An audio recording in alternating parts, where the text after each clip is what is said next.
You had no right. It's over, Ethan. They know everything. Keep a close eye on those Q3 metrics. We need to be ready for the board meeting.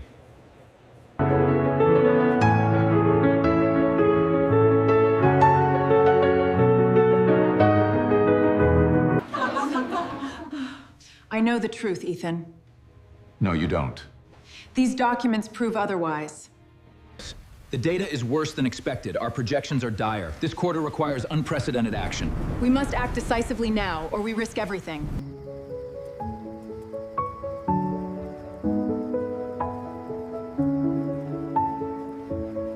The most dangerous person in the room is usually the one nobody is paying attention to.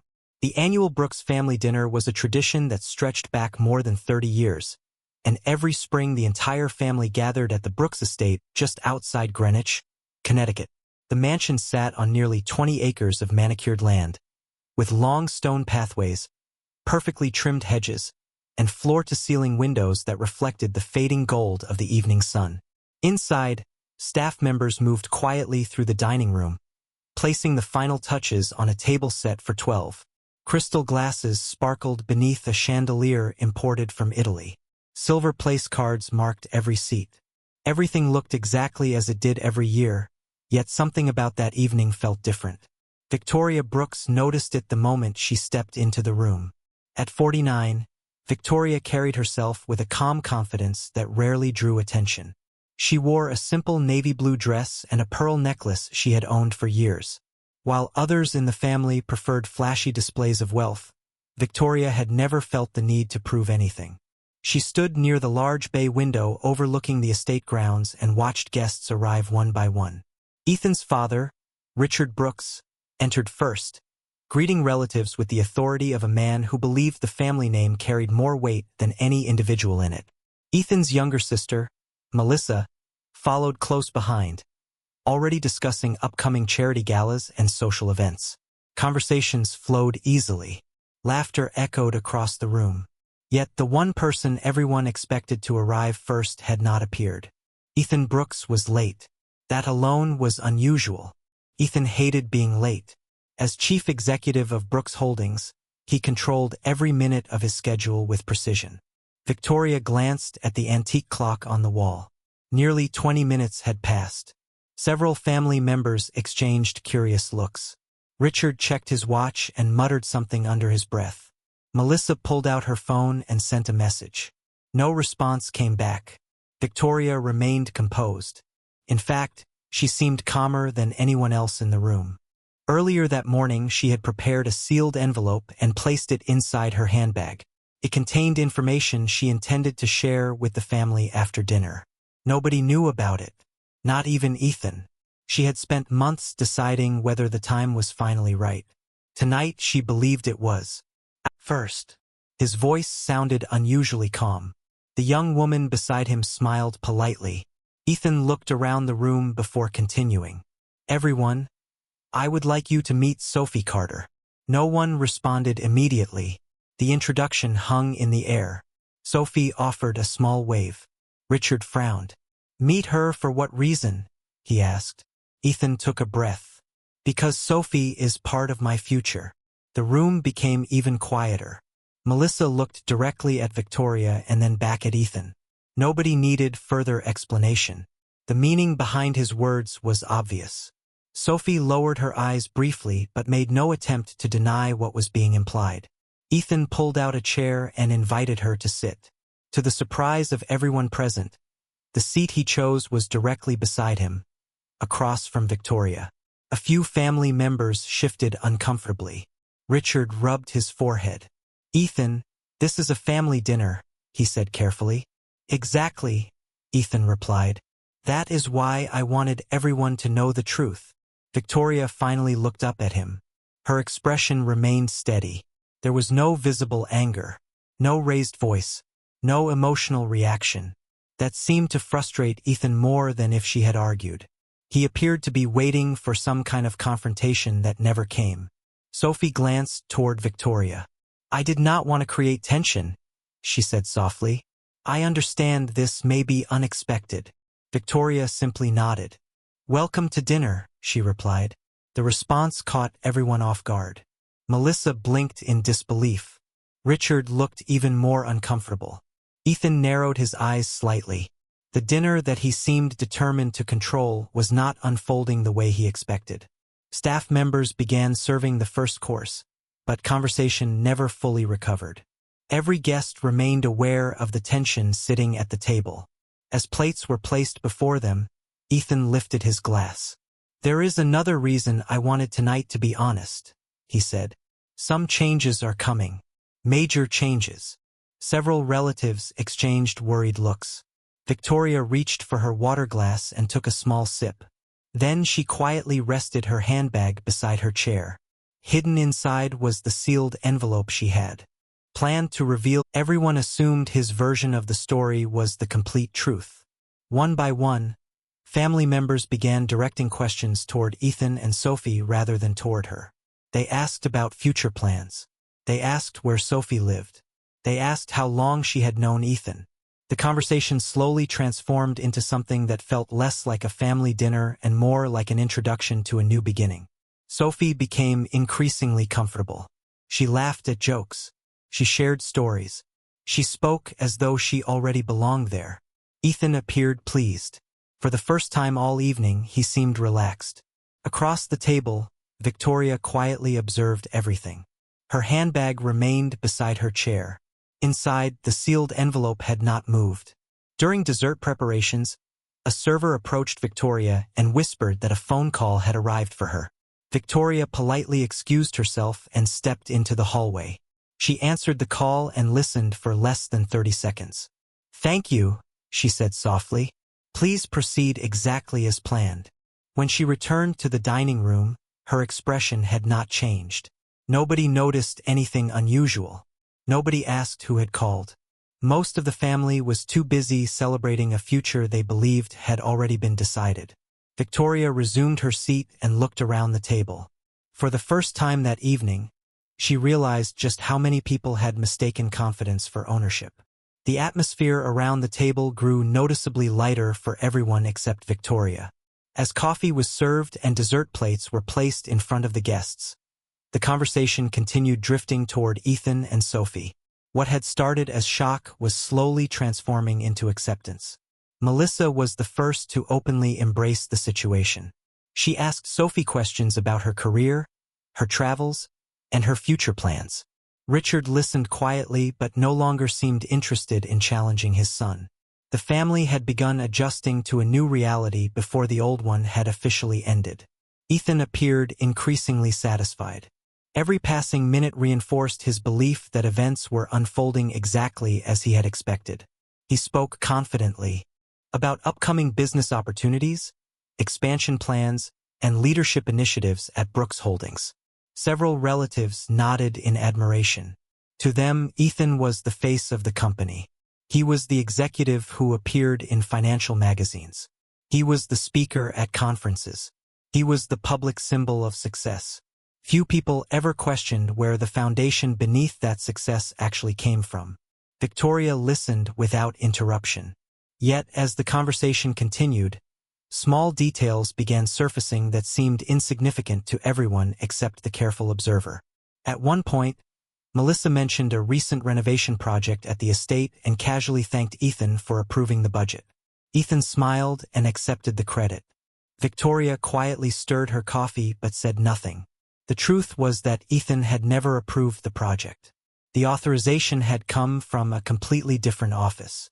Later, Richard referenced a large charitable donation the family had made the previous year and praised Ethan's generosity. Again, Ethan accepted the compliment. Again, Victoria remained silent. Nobody noticed the pattern. Nobody questioned why legal documents, financial approvals, and major transactions rarely seemed to require Ethan's signature. Nobody asked why certain family assets had remained unchanged for decades despite multiple corporate restructurings. Those details were buried beneath years of assumptions. Sophie, meanwhile, appeared increasingly comfortable. She even complimented the estate itself.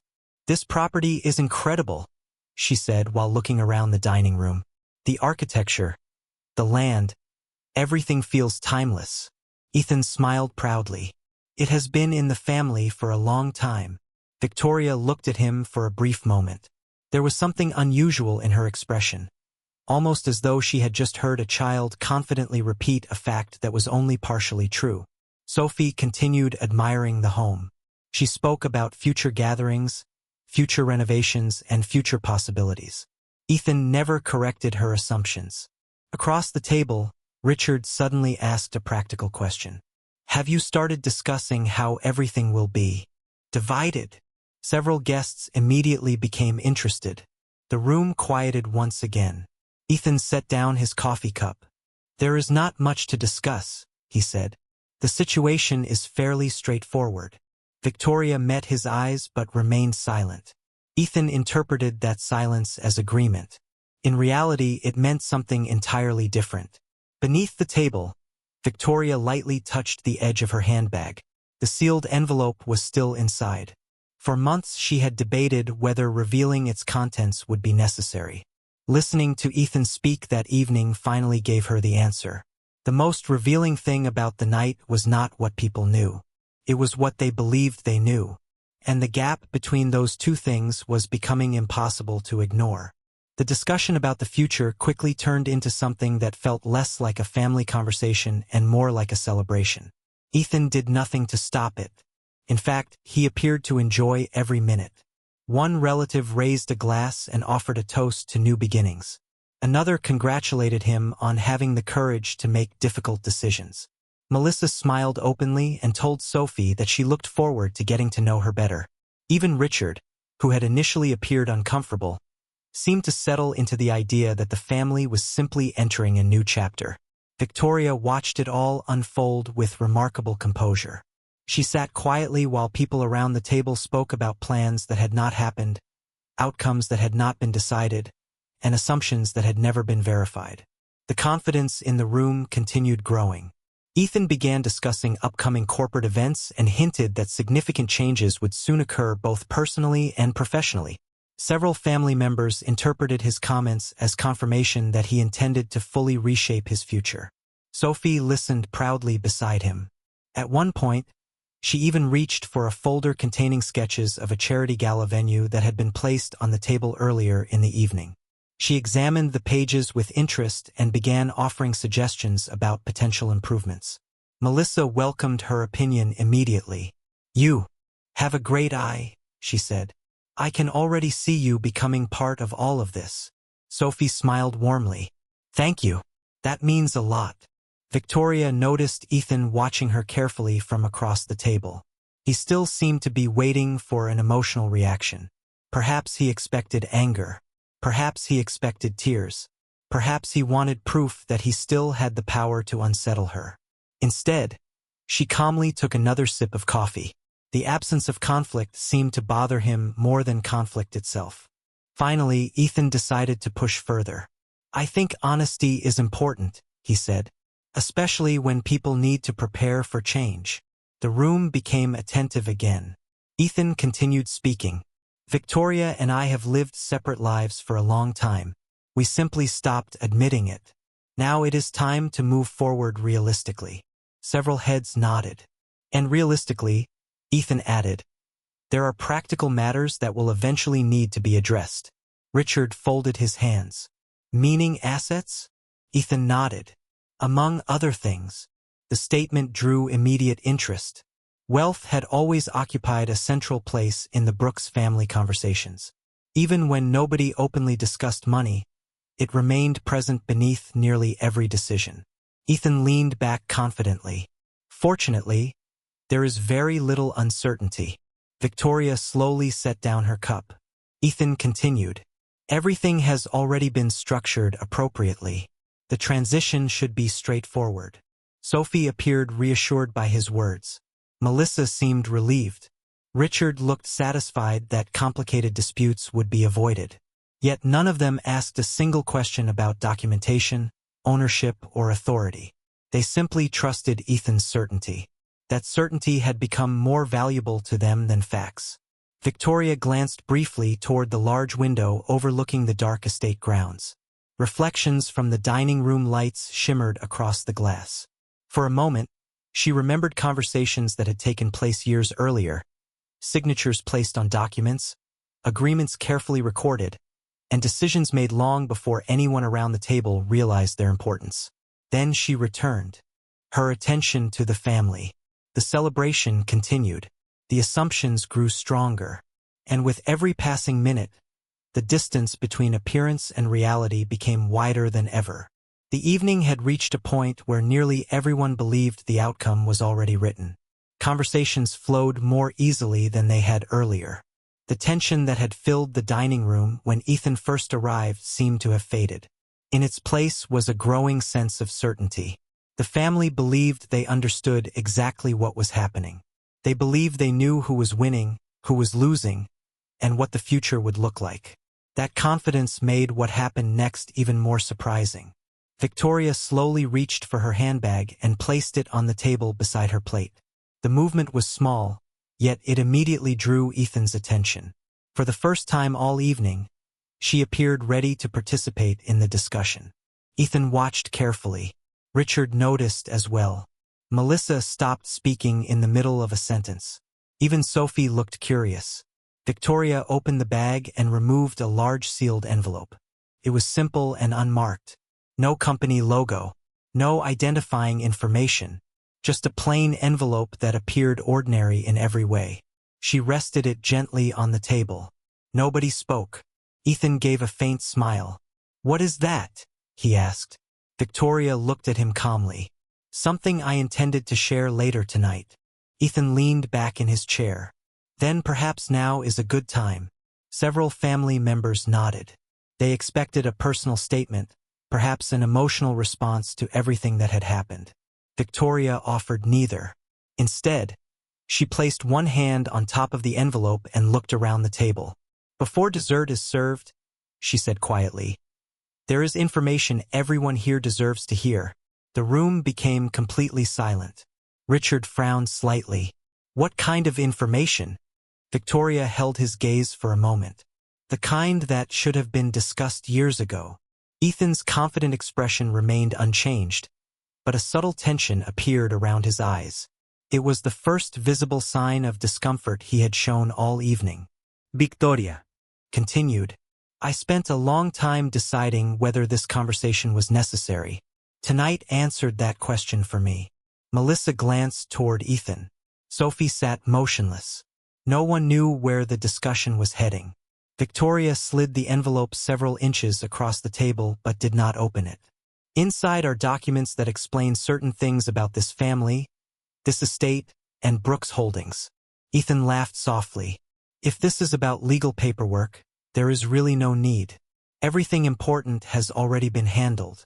Victoria turned toward him. "Has it?" The question landed harder than anyone expected. Ethan did not answer immediately. For the first time that evening, uncertainty entered the room.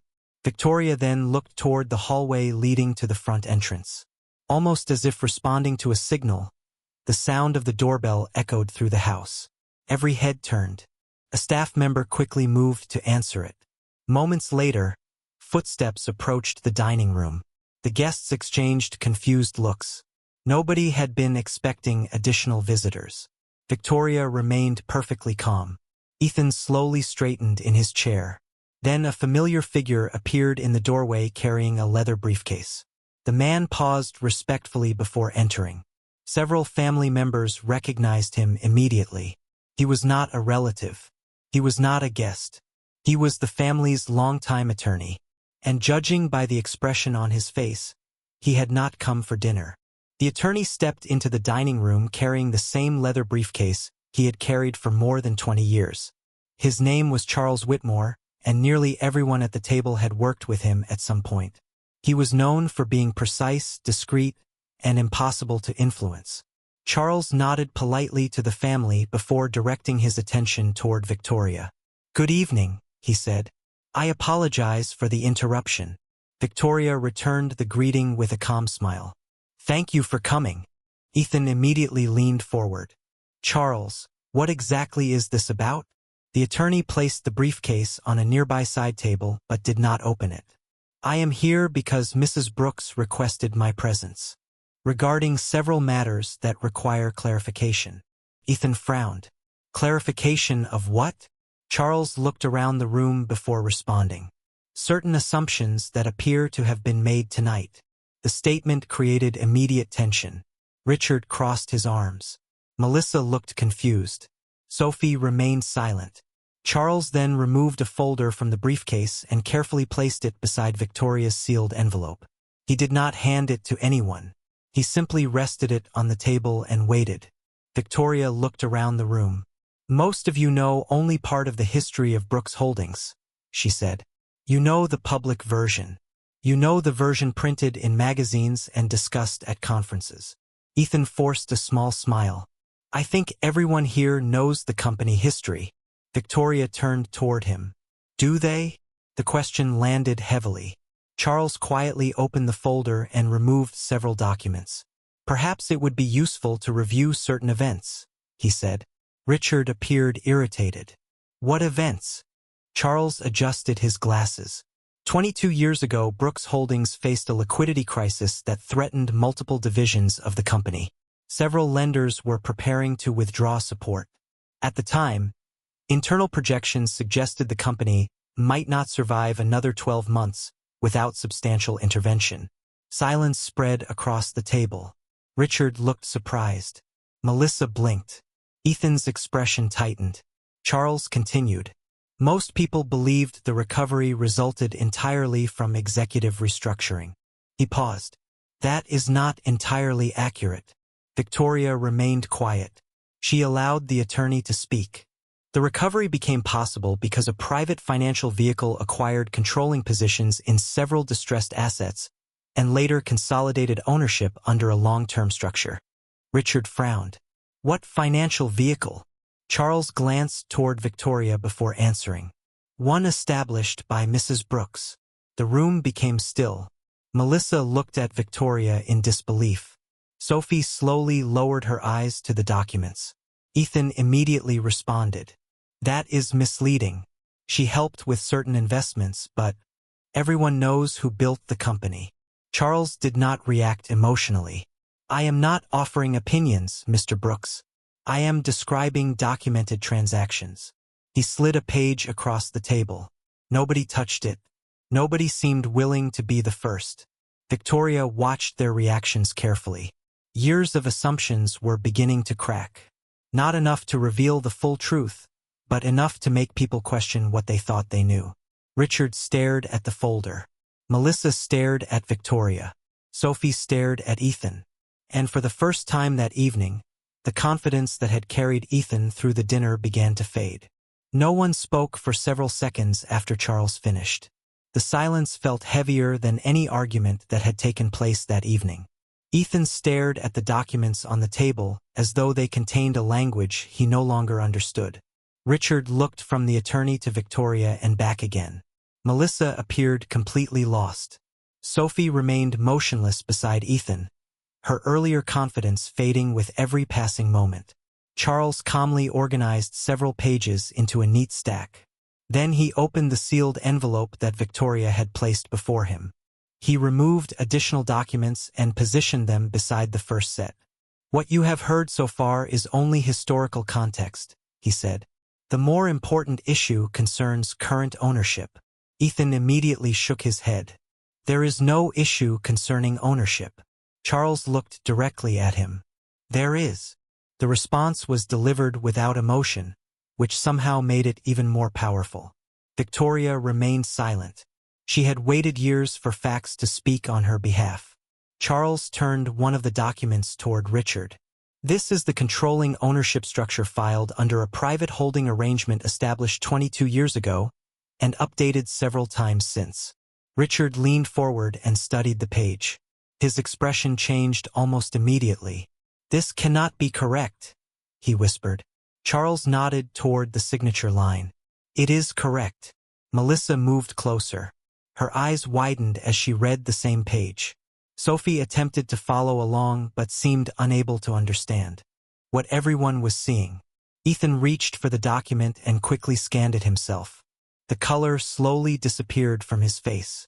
"This is impossible," he said. "I have been running the company for years." "Yes," Charles replied.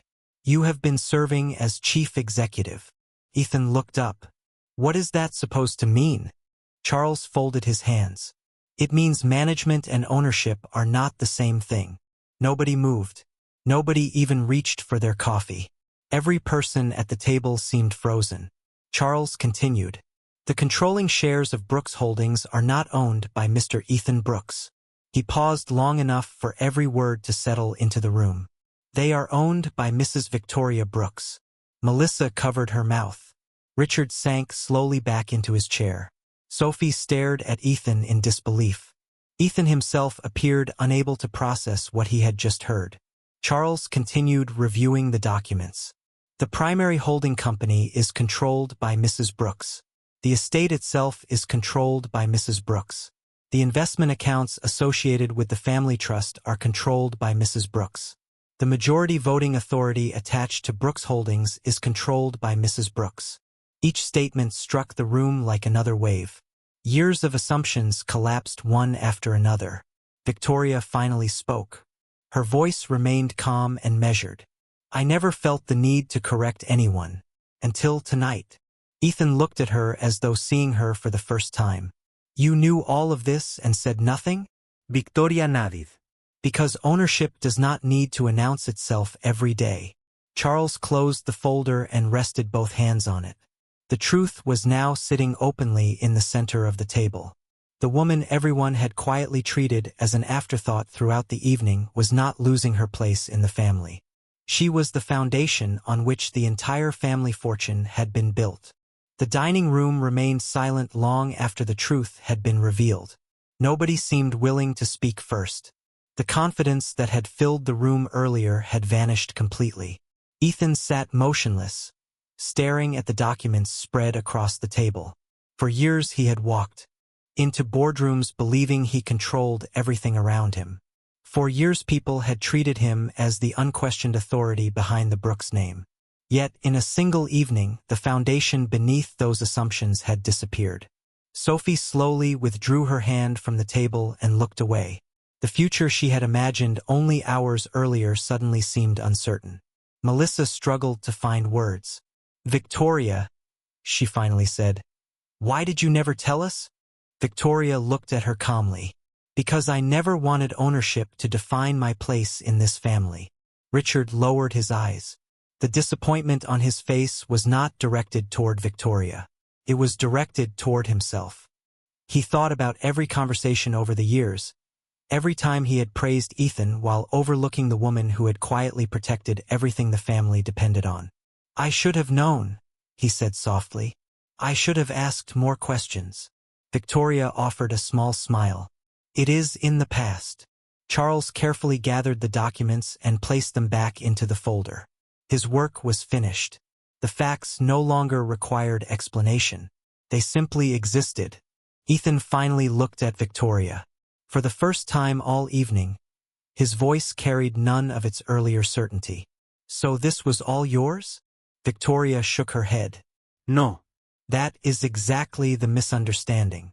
Everyone looked at her. "None of this was ever about possession," she continued. "It was about responsibility. When the company was struggling, I stepped in because I believed it could survive. When difficult decisions had to be made, I made them because someone had to. I never did it to win.